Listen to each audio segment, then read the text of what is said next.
कैसे मैं उस दिन बच गया, या दुर्भाग्य से, क्योंकि अगले 18 दिनों में जो नरसंहार, जो रक्तपात, जो छलबल, जो नृशंस हत्याएं, जो मूल्यों का हनन, जो मानवता का पशुवत चेहरा मैंने देखा, उससे अच्छा था कि मुझे भी काट डाला गया होता या जला दिया गया होता।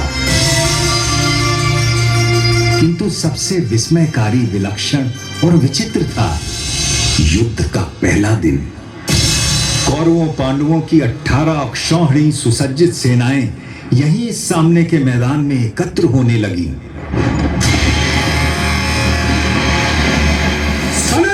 धड़क धड़क, बरछों की झमक झमक, वाणों की किरणों में ढालों की दमक दमक दमक।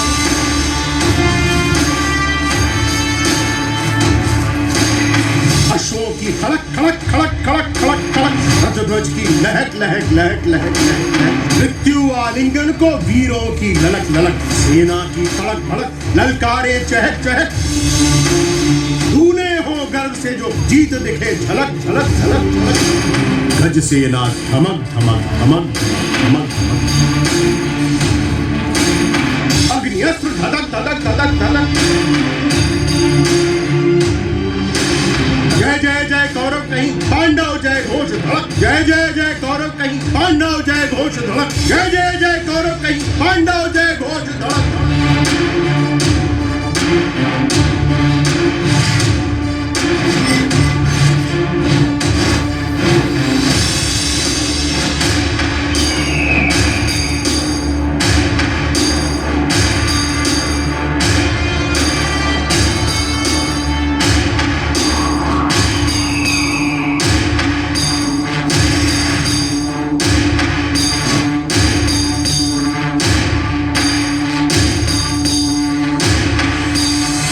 इधर कुरुक्षेत्र में युद्धोन्मुख सेनाएं एकत्र हो चुकी थी और उधर दूर हस्तिनापुर के राजप्रासाद में बैठे अंधे राजा धृतराष्ट्र सब कुछ देखने को व्याकुल थे।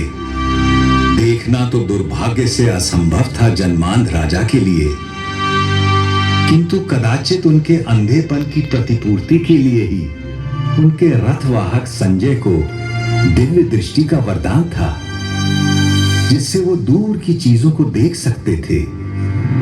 व्यथित धृतराष्ट्र ने संजय से पूछा, धर्म क्षेत्र कुरुक्षेत्र में जब मेरे और पांडु के बेटे युद्ध के लिए एकत्र हो गए हैं, तो संजय उन्होंने क्या किया है?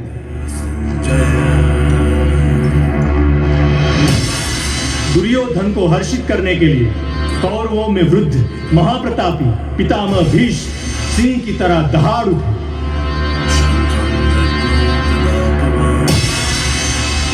और उन्होंने युद्ध का शंख फूंक दिया है। उनके इंगित पर अनेक शंख, रणभेरियां, ढोल, मृदंग और रणसिंगे एकाएक बज उठे हैं। दूसरी ओर श्वेत अश्व वाले बड़े रथ में आरूढ़ धनुर्धर अर्जुन और उनके सारथी माधव कृष्ण बैठे हैं। उन दोनों ने भी अपने अपने दिव्य शंख पांचजन्य और देवदत्त बजा दिए। उधर भीम ने अपना पौंड्र शंख बजाया तो युधिष्ठिर ने अनंत विजय में फूंक मार दी। पांडवों की ओर से और भी अनगिनत शंख बज उठे हैं स्वामी, और उनके विस्फोटक कोलाहल से आकाश धरती कंपित हो उठी, और आपके पुत्रों के साथियों और समर्थकों के हृदय भी कांप गए हैं महाराज। जब पांडु पुत्र अर्जुन ने देखा कि अस्त्र शस्त्र चलने ही वाले हैं, तो उसने भी अपना धनुष गांडीव उठा लिया। किंतु तभी एक विचित्र बात हुई। अर्जुन ने अपने सारथी ऋषिकेश कृष्ण से कहा कि वो उनके रथ को दोनों सेनाओं के बीचों बीच ले जाएं, ताकि वो देख सकें उन्हें किस किस से लड़ना है, किन्हें मारना है, किन पर विजय प्राप्त करनी है, और अच्युत उनका रथ लेकर आगे बढ़ चले हैं।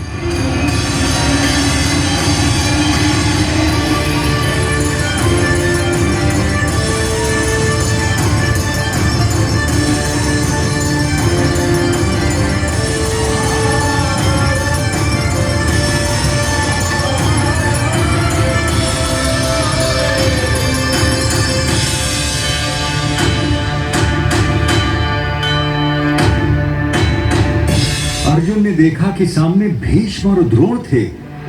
उसने देखा कि सामने खड़े सभी शत्रु योद्धा उसके पुरखे और दादा हैं, उसके आचार्य और मामा हैं, भाई बेटे पोते और पूरे जीवन के संगी साथी हैं। उसने देख लिया कि सामने खड़े मरने मारने को आतुर लोग सब उसके अपने थे, और व्यथित होकर वो बोल उठा, कृष्ण, न मुझे विजय चाहिए, न राज्य, न सुख।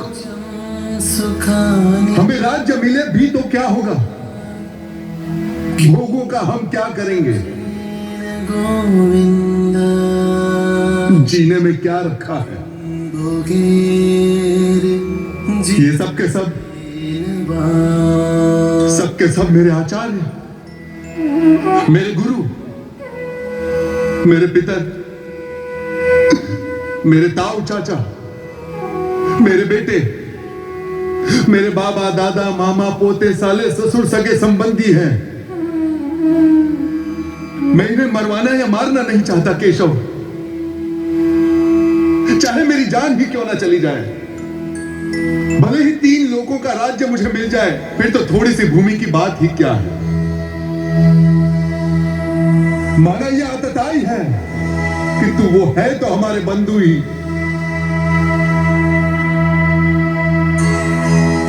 अपने कुटुंबियों को मारकर माधव हम सुखी कैसे हो सकते हैं। महाशोक की ये महापाप करने को हम तैयार हैं। राज्य और सुख के लोभ में हम अपने ही लोगों की हत्या करने को उतारू हो गए। धृतराष्ट्र के अस्त्रों शस्त्रों से सुसज्जित बेटे भले रण में मुझे मार डाले तो भी मेरे लिए यही उचित और स्वीकार्य होगा। अर्जुन की ये विषाद योग दशा देखकर उसके सारथी श्री कृष्ण कदापि चिंतित नहीं हुए, बल्कि उसकी बातें सुनकर ऋषिकेश कृष्ण कुछ हंस पड़े और अर्जुन से बोले, क्लैव्यं मास्मगमः पार्थ। कायर मत बन पार्थ, यह तुझे शोभा नहीं देता। क्षुद्र हृदय की शुद्र दुर्बलता को त्याग दे और उठ खड़ा हो जा। त्यक्योत्तिष्ठ परं। तू तो परंतप है, तेरा काम है शत्रुओं को हराना, बैरियों को मारना।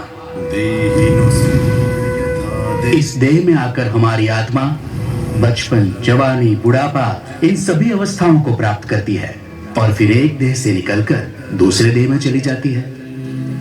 इस देह परिवर्तन को देखकर कोई भी धीर बुद्धि व्यक्ति कभी भ्रमित नहीं होता है अर्जुन। जैसे पुराने कपड़ों को उतारकर मनुष्य नए कपड़े पहन लेता है, उसी प्रकार आत्मा भी पुराने शरीर को त्याग कर नया शरीर धारण करती है। इस आत्मा को ना तो शस्त्र काट सकता है और ना आग इसे जला सकती है, ना इसे पानी भिगा सकता है और ना ही हवा उसे सुखा सकती है।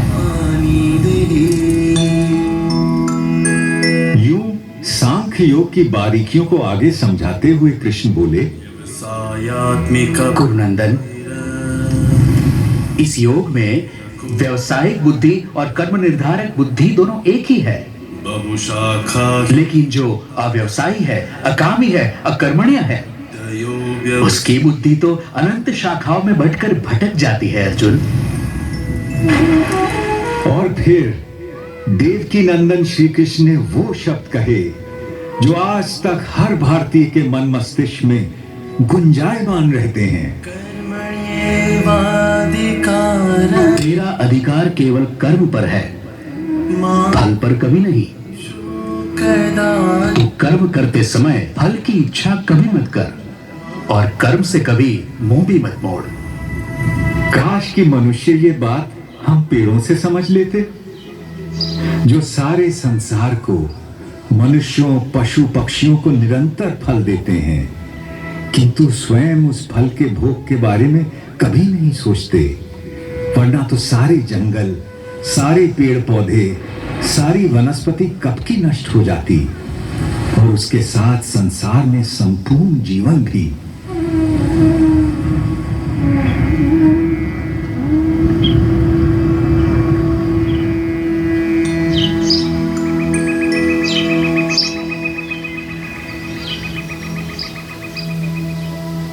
आपकी बातें मिली जुली सी हैं जनार्दन, और आप मुझे भ्रमित कर रहे हैं। कृपया निश्चित करके कोई भी एक बात कहे जिससे कि मेरा कल्याण हो देवकी नंदन। और आपका जन्म तो कई युगों के बाद हुआ था, सतयुग, त्रेता युग, फिर आप सब कैसे जानते हैं कि आरंभ में ये सब कहा गया था? भरतवंशी अर्जुन, जब जब धर्म का ह्रास होता है और अधर्म बढ़ता है, तब तब मैं अपने आप को स्वयं सर्जित करता हूं। भले लोगों की रक्षा के लिए, बुरों के नाश के लिए और धर्म की स्थापना के लिए मैं बार बार अवतार लेता हूं, हर कल्प में होता हूं। मत्स्यः कूर्मो वराहश्च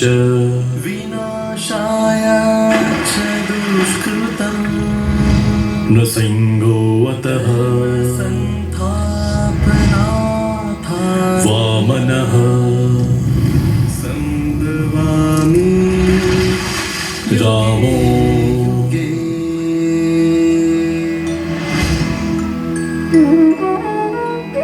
रामश्च च तेदशः। अर्जुन के सीधे संशय के बाद भगवान ने उसे ध्यान योग के बारे में इस प्रकार बताया। श्रद्धावान, खोजी और इंद्रियों को जीत चुके व्यक्ति को ही ज्ञान प्राप्त होता है, और ज्ञान प्राप्त होने के बाद उसे शीघ्र ही परम शांति मिल जाती है। हे कृष्ण, आपने कर्मों से संन्यास की और फिर कर्मों के योग की भी प्रशंसा की। इनमें से सचमुच कौन सा हितकारी है? कृपया निश्चित करके मुझे समझाइए। अर्जुन, अपना उद्धार अपने आप ही किया जा सकता है, स्वयं को कभी गिराना नहीं चाहिए। हम अपने मित्र भी स्वयं ही हैं और स्वयं ही अपने सबसे बड़े शत्रु भी। जो बहुत खाता है, ना तो योग उसे मिलता है और ना ही उसे जो बिल्कुल नहीं खाता। ना ही बहुत सोने वाले को मिलता है और ना ही बहुत जागने वाले को। जो यथा योग्य खाता है, जो यथा योग्य पैदल चलकर विहार करने आता है, कर्म में यथा योग्य प्रयास करता है, जितना सोना चाहिए उतना सोता है, जितना जागना चाहिए उतना जागता है, ऐसे योगी का योग ही दुखों का नाश करता है। यही तो विलक्षणता थी श्री भगवान के उद्गारों की, जिसमें जीवन के प्रत्येक पहलू की बात समाहित थी। परंतु अर्जुन ने फिर एक प्रश्न किया। कृष्ण, मन चंचल तो होता ही है, वो शक्तिशाली और कठोर आताताई भी है।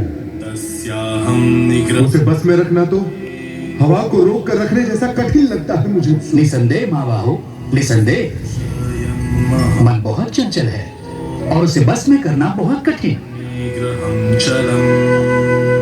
किंतु कौन्ते, अभ्यास और वैराग्य से इस चंचल मन को भी वश में किया जा सकता है। इस तरह श्री कृष्ण ने अर्जुन को आश्वस्त किया। वो मूर्ख लोग मेरा तिरस्कार करते हैं, मेरा महत्व घटाते हैं, जो ये समझते हैं कि ये समस्त भूत प्राणियों का महेश्वर और अजन्मा मैं इन सभी कार्यों को करने के लिए इस मानव देह पर आश्रित हूं। वो मेरे परम भाव, मेरे परमात्मा तत्व को न जानते हैं न पहचानते हैं। किंतु मैं पुष्पं फलं तोयं, पत्र, पुष्प, फल, जल, जो कोई भी मुझे भक्ति भाव से अर्पित करता है, मैं ऐसे भक्त का हर उपहार बिना किसी भेदभाव के स्वीकार करता हूं। ये सब जो आपने मुझे बताया है केशव, उसे मैं 100% सच मानता हूं। आपका रहस्य ना तो देवता जानते हैं और ना ही दानव। किंतु अपना योग और विभूति एक बार फिर से और विस्तार पूर्वक बताइए ना जनार्दन, क्योंकि आपकी वाणी और वचनों को सुनकर मुझे तृप्ति नहीं होती।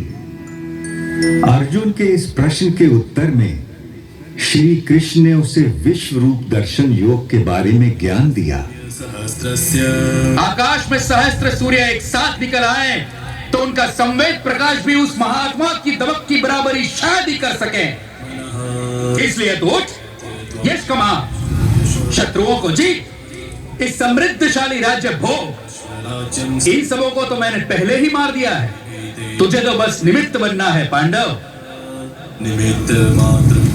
मेरे पास केवल वो लोग आ सकते हैं जो अपने समस्त कर्म मुझे अर्पित कर देते हैं, जो मेरी ओर उन्मुख हो, जो मेरे भक्त हो, जो इस संसार के सभी भूत पदार्थों और प्राणियों के प्रति शत्रुहीनता की भावना रखता हो। केवल वो ही मुझे प्राप्त कर सकता है पार्थ। शनय शनय अर्जुन का मन कुछ स्थिर होने लगा और जिज्ञासु होकर उसने श्री कृष्ण से पूछा कि कुछ भक्त हमेशा सतत उनकी उपासना करते रहते हैं और अन्य उनको अक्षर और अव्यक्त मानकर उनकी उपासना करते हैं। अब प्रश्न ये है कि उन दोनों में से वो स्वयं किसको अच्छा योगी मानते हैं। भगवान ने बड़े धीरज से उत्तर दिया, अद्येष्टा सर्व मेरा वो भक्त मुझे प्रिय है जो द्वेष नहीं करता, मैत्रः जो समस्त भूत पदार्थों और प्राणियों का मित्र है, जो सब पर करुणा करता है, जो निर्मम है, निर्मोही है, निरहंकार है, जिसमें मैं नहीं, जो अपने को कर्मों का कर्ता नहीं मानता, जो सुख और दुख दोनों को एक समान समझता है, जो क्षमा से भरा हुआ है। मेरा वो भक्त मुझे प्रिय है जो संतोषी है, सदा योगी है, आत्मा को जीतने वाला है, इरादों का पक्का है और मन बुद्धि सब मुझ पर अर्पित करता है। जनार्दन, बहुत से लोग जो शास्त्र में बताए गए तरीके से हटकर पूजा यज्ञादि करते हैं, उनकी आस्था कैसी है? भारत,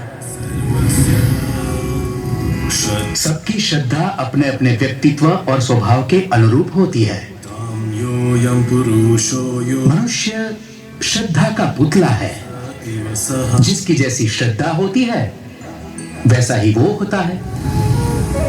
अब अर्जुन ने एक अंतिम प्रश्न किया, महाबाहु, ऋषिकेश, केशिनी शूदन, मैं संन्यास का और त्याग का तत्व भी जानना चाहता हूं। इनमें से सचमुच कौन सा हितकारी है, यह भी समझना है मुझे।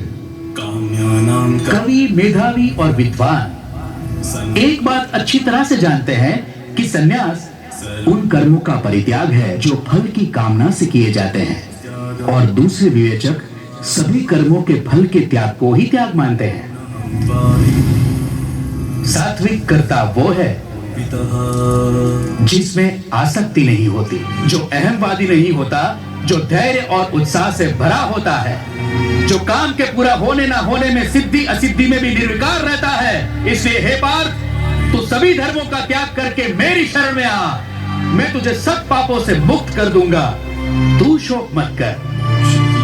पांडव श्रेष्ठ महाबाहु अर्जुन, अच्युत, आपकी कृपा से मेरा भ्रम नष्ट हो गया है, स्मृति वापस लौट आई है, संदेह दूर हो गए हैं, और अब मैं दृढ़ हूं कि अब से आपका कहा करूंगा।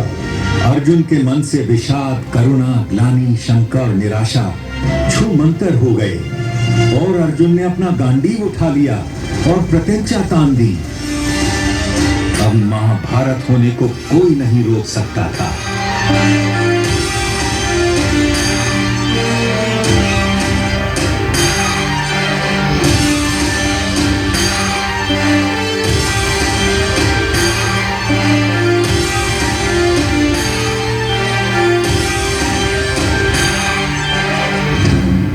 उधर दूर हस्तिनापुर में धृतराष्ट्र के सम्मुख बैठे दूरदृष्टा संजय के मन से भी सारी शंकाएं और भय दूर हो चले और वो अपने भरतार कौरव नरेश से स्पष्ट बोल पड़ा, जहां योगेश्वर श्री कृष्ण, धनुर्धर अर्जुन, वहीं लक्ष्मी होगी, वहीं विजय होगी, वहीं कल्याण होगा, वहीं अचल नीति का व्यवहार होगा।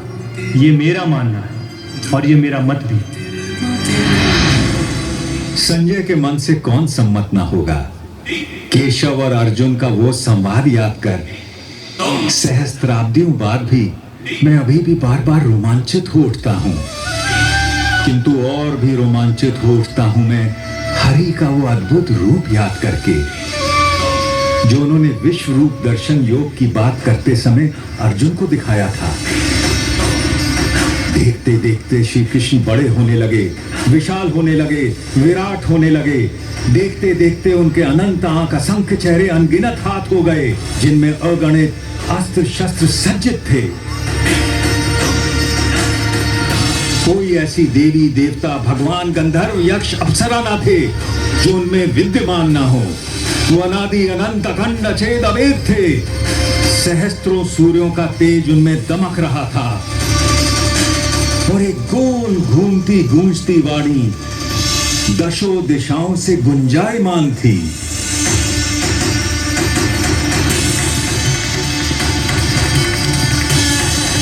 मैं अक्षर हूँ, अनिर्देश्य हूँ, अव्यक्त हूँ, सर्वज्ञ हूँ, चिंतन से परे कूटस्थ हूँ, अचल हूँ, हूँ। मैं ही भूतों के भीतर स्थित आत्मा, उनका निजत्व, उनका अपनापन हूँ। आदित्यों में मैं विष्णु, प्रकाशपुंजों में सूर्य, मारुतों में मारीची, नक्षत्रों में चंद्र, वेदों में सामवेद, देवताओं में इंद्र, इंद्रियों में मन, प्राणियों में चेतना, रुद्रों में शंकर, यक्षों में कुबेर, वसुओं में अग्नि, पर्वतों में मेरु, पुरोहितों में बृहस्पति, सेनापतियों में स्कंद, जलाशयों में समुद्र, महर्षियों में भृगु, वाणी में ओम, यज्ञों में जप, अजल पदार्थों में हिमालय, पेड़ों में अश्वत्थ, देवर्षियों में नारद, गंधर्वों में चित्ररथ, मुनियों में कपिल, अश्वों में उच्चैः, गजों में ऐरावत, मनुष्यों में राजा, हथियारों में वज्र, गौओं में कामधेनु, जन्मदाताओं में कामदेव, नागों में वासुकी, पशुओं में सिंह, पक्षियों में गरुड़, मछलियों में मगरमच्छ, पवित्रकर्ताओं में पवन, ऋचाओं में बृहत साम, छंदों में गायत्री, ऋतुओं में वसंत, नदियों में गंगा, शस्त्रज्ञों में राम, विद्याओं में आध्यात्म, सृष्टियों का आरंभ, अंत, मध्य मैं ही हूँ। कभी समाप्त न होने वाला काल भी मैं हूँ पार्थ। सबका हरण करने वाली मृत्यु मैं हूँ। तो भविष्य में होने वाले जन्मों का कारण भी मैं ही हूँ। मैं विश्वतोमुख हूँ। ये पूरा विश्व मेरा मुख है।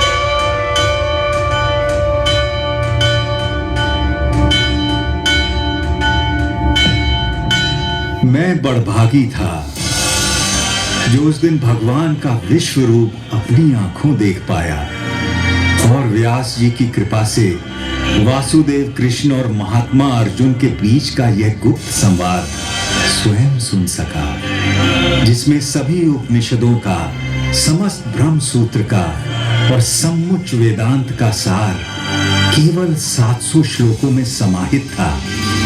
तभी तो कहते हैं कि जिसने इस उपनिषद ब्रह्म विद्या योग को जान लिया और श्रीमद् भगवत गीता को मान लिया, वह वास्तव में विद्वान, सचमुच में सर्वज्ञ और यथार्थ में योगी बन जाता है।